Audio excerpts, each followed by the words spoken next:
बड़ी बहू, जल्दी से चाय ले आओ, फिर यहाँ बैठकर दिवाली की तैयारियों की चर्चा करेंगे। जरा हाँ, साथ में कागज और पेन भी लेकर आना। खरीदारी की लिस्ट बनाएंगे। किसको क्या देना है सब एक बार में तय हो जाना चाहिए। मुझे बार बार का पूछना बिल्कुल पसंद नहीं। बाहर आंगन में माला फेरते हुए सासू विमला जी चिल्लाई। अपने कमरे से बाहर निकलती विधि सास की बातें सुनकर एक्साइटेड हो गई, क्योंकि उसने अपने पति सुमित के मुंह से अपने पुश्तैनी घर की रोशनी वाली दिवाली के बारे में बहुत कुछ सुन रखा था। उसने तो अभी तक दिवाली प्लेटनुमा घर में ही बनाई थी, इसलिए दिवाली सब कुछ अलग था। अपने दोनों बेटों सौरभ और गौरव की शादी अब पसंद की लड़की स्नेहा और चंचल से कराई, जो कि सीधी सादी और गरीब परिवार से थी। और ऐसी ही लड़की वे छोटे बेटे सुमित के साथ भी चाहती थी, जो हमेशा उनके हाथों की कठपुतली बनकर रहे। मगर उसने अपने साथ पढ़ती विधि को पहले से ही पसंद कर लिया था। वो घर का लाडला था, इसलिए उसके रोने और गिड़गिड़ाने के आगे विमला जी पारिवारिक महिला का दिल पसीज गया और उन्हें विवाह के लिए हाँ भर दी, लेकिन इस शर्त पर कि बहू प्रेम त्योहार पर छुट्टी लेकर ससुराल लाएगी और सारे रीति रिवाज सीखेगी। शादी को 4 महीने हुए थे। दिवाली का त्योहार आ गया। दोनों ही छुट्टी लेकर घर पहुंच गए। विधि फटाफट अपनी दोनों जेठानियों का हाथ बटाने रसोई में पहुंची और बोली, भाभी, इतना बड़ा घर, इतने सारे लोग, सब मिलकर खाना खाते होंगे, खूब सारी मिठाइयाँ पकवान बनाते होंगे, मिलकर फटाके फोड़ते होंगे, आपको तो बड़ा मजा आता होगा। चंचल मुस्कुराकर बोली, हाँ, वह तो थोड़ी देर में तुम्हें सब पता चल जाएगा। चाय लेकर स्नेहा और चंचल आंगन में पहुंची, साथ में ही डायरी लेकर भी गई। बोलिए माँ जी, क्या लिखना है? सबसे पहले सफाई, चारों स्टोर रूम, तीनों आंगन की गलियां धुली हुई, जाले उतरे हुए, दर्रे, तकिए, पर्दे सब धुले हुए होने चाहिए। पूरा घर छत से लेकर सड़क तक चमचमाता चाहिए।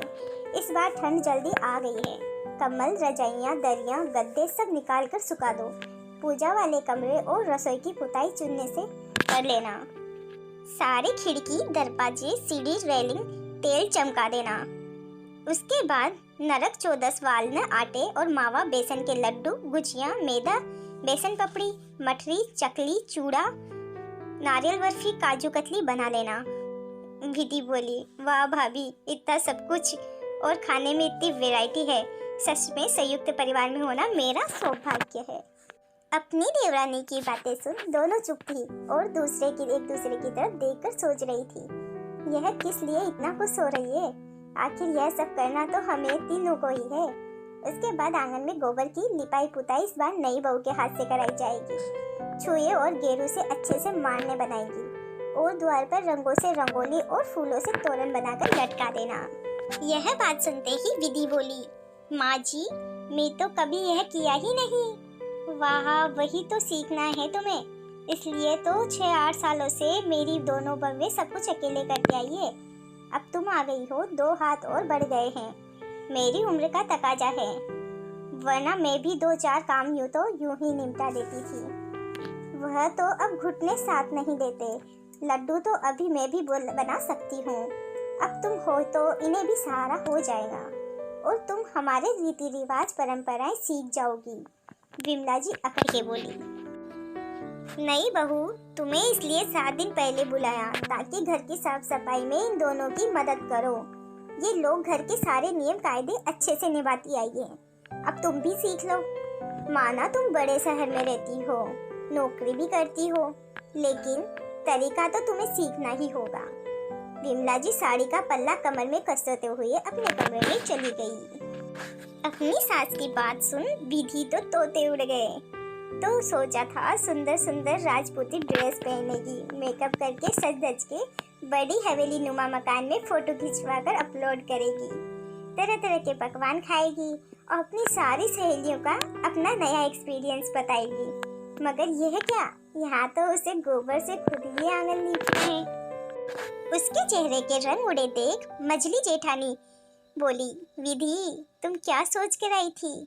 पर तुमको राजकुमारियों जैसा रहने को मिलेगा और 10-12 नौकर जाकर तुम्हारे आगे पीछे घूमेंगे और तुम सुंदर सुंदर पोशाकें पहन के पकवानों से सजी डाइनिंग टेबल पर बैठकर उनका गोश्त उठाओगी? दोनों मिलकर करती है। दिवाली वाले दिन पूजा रात के बाद फेंक फटाके फोड़ने की इजाजत भी नहीं है।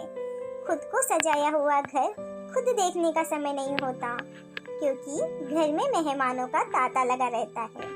और तो और माँ जी सारा नाश्ता मिठाइयाँ बांधकर अपनी देवरानियों पे और बेटियों के परिवार के लिए पैक कर देती है। बचा कुचा खुरचन खाने को भी नहीं मिलता हमें। और तुमने क्या सोचा, लहंगे जेवर पहनकर तुम घर में फूलझड़ियाँ छोड़ोगी? स्नेहा बोली, चंचल बिल्कुल सही कहती है। इस घर में बहू इसलिए लाते हैं ताकि नौकरों पर कोई खर्चा ना पड़े। सासू माँ के जमाने में परिवार जरूर एक में ही रहता था, मगर बाद में सबने अपने अलग अलग घर बना लिए, जिससे अब इस घर की कोई जिम्मेदारी हमारी सिवा किसी और की नहीं है। अब कहने को तो बड़ा परिवार जरूर है, मगर सब अपने अपने घर में पूजा करते हैं, और जब खाने की बारी आती है तो सब बड़े घर चले आते हैं। पर भाभी, और भी बहुएं होगी ना, घर में सब मिलजुल कर काम क्यों नहीं करते? पागल है क्या? बाहर से आकर हर व्यक्ति मेहमान समान होता है। वे सब सज धज के खिलखिलाती घूमती फिरती है, खाना खाकर तारीफें कर पकवान पैक कराकर ले जाती है। कोई पानी का झूठा गिलास रखने की भी मदद नहीं करता। हम तो काम करते ही हैं, साथ में बच्चे भी भागदौड़ करते रहते हैं। और दिवाली आकर चली भी जाती है और हम थके हारे बीमार होकर वहीं के वहीं बैठे रह जाते हैं।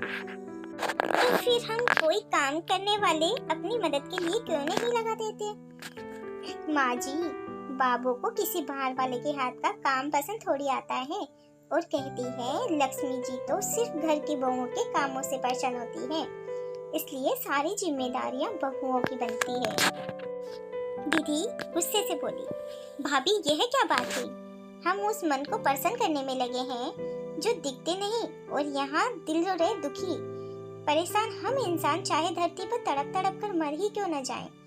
इससे अच्छी तो भाभी हम हैं जो काम वालों की मदद से घर और बाहर दोनों संभाल लेते हैं। मेरी माँ भी कभी काम वालों की मदद लेने से हिचकिचाती नहीं है, और इसी वजह से हम अपने साथ साथ दूसरों के घर की दिवाली भी रोशन कर पाते हैं। वह कैसे विधि? दोनों ने आश्चर्य से पूछा। जो भी हमारे यहाँ जो भी काम वाले आते हैं, हम काम के बदले पैसे, मिठाइयाँ, इनाम, कपड़े कुछ भी देते हैं, जिससे उसकी दिवाली भी रोशन हो जाती है। आप दोनों मेरे साथ चलिए, आज बात करते हैं माँ जी के सामने। विमला जी कपड़े की पेटी जमा रही थी, अचानक तीनों को सामने खड़ा देख बोली, क्या बात है, कुछ कहना है? तब विधि बोली, जी माँ जी, इतना सारा काम हम अकेले से नहीं होगा। हम चाहते हैं साफ सफाई के लिए और रस्में हमारी मदद के लिए आप काम वाला लगाइए। दीपावली का पावन त्योहार रोशनी और खुशहाली का त्योहार है, और अगर हम तीनों कामों में ही लगे रहे फिर हम इन खुशियों का आनंद कब उठाएंगे? और भाभी ने तो बताया कि हर बार बीमार हो जाती है। सच भी है, इतना काम करने के बाद किसके शरीर में जान रहेगी? ना वे बेचारी खा पाती है, ना ही बाहर फुलझड़ी फटाकों की रोशनी का मजा ले पाती है। इसलिए नहीं बहू रानी, तुम्हारी हिम्मत कैसे हुई हमारे सामने बोलने की? सौरभ, गौरव, सुमित सारे नीचे आओ। तो भागते थोड़ी ही देर में सब नीचे आ गए। तब सुमित दोनों, माँ क्या हुआ, क्यों चिल्ला रही हो? यह पूछा। पूछ क्या नहीं हुआ, देख तेरी माँ सही थी, मेरी पसंद की बहू ने आज तक कभी मुंह नहीं खोला, और यह शहर की बहू कैसी की तरह अपनी जबान चला रही है। इन दोनों बहुओं की मेरे सामने हिम्मत नहीं होती कुछ कहने की, और आज खरबूजे को देखकर खरबूजों के रंग बदल दिया है। मेरी चुगली इससे कर दी। जा इसका सामान बांध, और अभी इसको इसके यहाँ छोड़ कर आ, और कभी इसकी शक्ल मुझे नहीं दिखाना, फिर करूंगी मैं तेरी शादी एक अच्छी लड़की से। तीनों लड़के एक दूसरे को हैरानी से देख रहे थे। तभी पिता राम प्रसाद जी अपनी लाठी ठोकते हुए कमरे में पहुंचे और बोले, छोटी बहुरिया, जब तुम्हें कुछ पता नहीं है फिर तुम क्यों बोल रही हो? बड़ा बेटा सौरभ बोला, बस माँ बाबूजी, बहुत हुआ। बड़े घर का काम अकेले नहीं किया जा सकता, पर यहाँ और लोग भी थे। हम भी घर की रंगाई पुताई में मदद करवाते थे, मगर बहुओं की आने के बाद आपने सारा काम इन लोगों के माथे मर दिया। मैंने ना जाने कितनी बार काम वाला लगाने को बोला है, मगर आपने मुझे जोरू का गुलाम बोलकर चुप करा दिया। अच्छा हुआ जो आज छोटी बहू ने मुद्दा उठाया है। बिल्कुल सही कहा। उसने मतलब ही क्या है ऐसे त्योहार का जिसमें घर की लक्ष्मी समान बहू प्रसन्न ना हो। और हाँ, दिवाली, पड़वा, दोज, इन पर सारे काम लोगों का न्योता करती है। आज तक कभी किसी ने हमें अपने घर बुलाया है? अरे हम बड़े हैं, बाप दादाओं की परंपराएं निभाते हैं। अपने से छोटों को, बहन बेटियों को घर बुलाकर थोड़ा बहुत खिला देते हैं तो क्या ही चला जाता। आप बेवजह बहुओं की तरफदारी मत कर। मैं घर चलाता हूँ, मुझे बात संभालने दे। राम प्रसाद जी ठसक के बोले। चलो आज मैं आपकी आंखों से पर्दा हटाता हूँ। अपने बड़े चाचा को फोन लगाया और स्पीकर पर लगा दिया। चाचा जी सुनिए, इस बार हम सब परिवार मेहर माता दर्शन को जा रहे हैं। दिवाली के एक दिन पहले लौटेंगे। बाबूजी कह रहे हैं आप प्रसाद तैयार करवा देना और आंगन में लिपाई पुताई भी, ताकि हम दिवाली के दिन लक्ष्मी पूजन कर सकें। अरे बेटा, भाई साहब को बोलो, हम ऐसा कैसे कर सकते हैं? अपने घर में भी व्यवस्थाएं देखनी है। एक काम कीजिएगा, बाजार की मिठाइयों का भोग लगा दीजिएगा और आंगन तो उस दिन भी साफ हो जाएगा। चाचा चाची दोनों बोल पड़े। फिर उसने छोटे चाचा को फोन लगाया। हम सब परिवार मेहर जा रहे हैं। गोवर्धन की पूजा इस बार आपके घर करेंगे। भोग प्रसाद की तैयारी करके रखना, पूजा के समय तक पहुंच जाएंगे। बेटा कैसी बातें करते हो? साल भर की है तोड़ा तो शर्म करो। और यह कोई उम्र नहीं उनकी सैर सपाटे पर जाने की। और बहुओं को भी लगाम कस कर रखो। यह घूमना फिरना शोभा नहीं देता। बड़ा घर तो आपका ही है, पूजा तो वहीं होगी। हम ऐसी कोई जिम्मेदारी नहीं लेंगे। कहते हुए छोटे चाचा चाची ने भी फोन रख दिया। फिर उसने अपनी दोनों बुआओं को फोन दूज पर इस बार हम सब परिवार आपके यहाँ आएंगे। बाबूजी ने कहा है आप तैयारी रखना। बेटा ये नामुमकिन है, यहाँ ससुराल में हमें बहुत काम है। एक काम करना, भाई साहब को अकेले ही टीका लगवाने भेज देना, बाकी लोगों को इसमें क्या काम? बोल उन्होंने भी फोन रख दिया। देख लिया, जिन लोगों के लिए आप दोनों अपनी बहुओं को परेशान करते हैं वह कभी जरूरत पड़ने पर काम भी नहीं आएंगे। कहते हो कि हमारा ही परिवार है, लेकिन समय के साथ कुछ स्वार्थ भी आ गया है। इसलिए हमें अपने परिवार को प्राथमिकता देनी चाहिए, उसके बाद सभी के लिए मेहनत करनी चाहिए। हाय, मैंने क्या ऐसा बुरा कर दिया?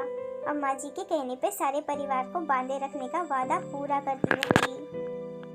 राम प्रसाद जी बोले, अरे भाग्यवान, तुमने हमेशा बहुत बढ़िया किया, रिश्तों को बखूबी निभाया। मगर अब समय के साथ कुछ बदलाव लाने चाहिए, जो बड़े होने के नाते हमें लाने होंगे। अपनी चारों बहुओं की तरफ देखकर बोली, मेरी सास ने मुझे बड़ी बहू के साथ घर के रीति रिवाज परंपराओं की पोटली भी पकड़ा दी।